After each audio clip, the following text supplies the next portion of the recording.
तो गाइस संहिता में आगे बढ़ते हैं। प्रश्न है, कटु पदार्थों में श्रेष्ठ है। जो कटु पदार्थों में श्रेष्ठ द्रव्य बताए गए हैं वो बताए गए हैं पिपली व शुंठी। इसका आंसर आएगा क व ख दोनों।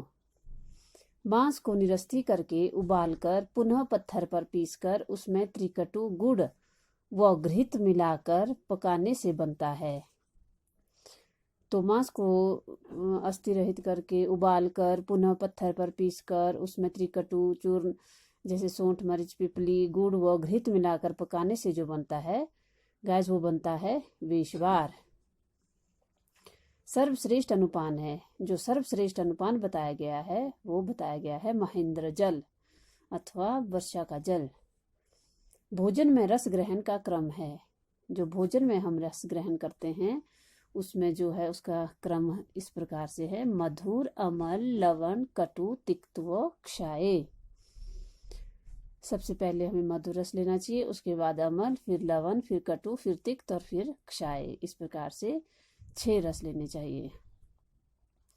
आंत्रकूजन लक्षण है। जो आंत्रकूजन लक्षण है वो बताया गया है पक्वाशयगत वात का। अष्टांग संग्रहकार के अनुसार वायु के आवरण। जो अष्टांग संग्रहकार के अनुसार वायु के आवरण बताए गए हैं वो बताए गए हैं 22। मूल प्रकृति संख्या। जो मूल प्रकृति संख्या बताई गई है वो बताई गई है 1। सृष्टि विकास क्रम में सुश्रुत किस शास्त्र का समर्थन करते हैं। जो सृष्टि विकास क्रम में सुश्रुत ने जिस शास्त्र का वर्णन किया है वो बताया गया है सांख्य दर्शन। प्रकृति विकृति संख्या। जो प्रकृति विकृति संख्या बताई गई है वो बताई गई है 7। मन का देवता है। जो मन का देवता बताया गया है वो बताया गया है चंद्रमा।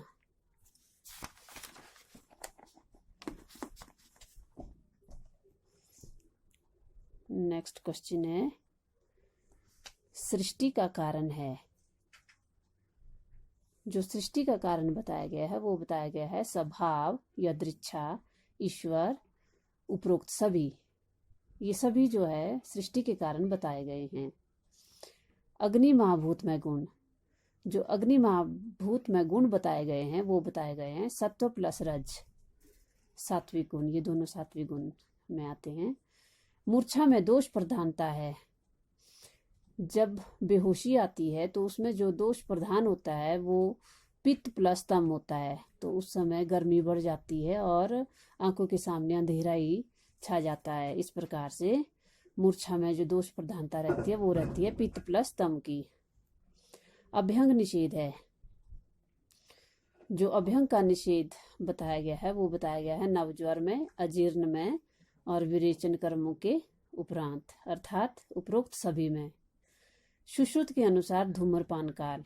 जो सुश्रुत के अनुसार धूम्रपान काल संख्या बताई गई है वो बताई गई है 12।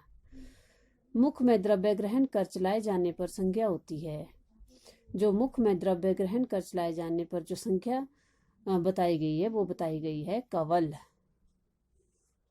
चरक संहिता में कुल कितने ऋषियों का वर्णन है। जो चरक संहिता में कुल ऋषियों का वर्णन किया गया है वो किया गया है 64। चरक तत्व प्रदीपिका के लेखक। चरक तत्व प्रदीपिका के लेखक का नाम शिवदास सेन है। अर्थ काम मोक्ष धर्म अर्थ काम एवं मोक्ष प्राप्ति होती है तो ये होती है स्वस्थ रहने से अथवा आरोग्य से। बालिक भीषक संज्ञा है। जो बालिक भीषक संज्ञा दी है वो दी गई है कांकायन के द्वारा।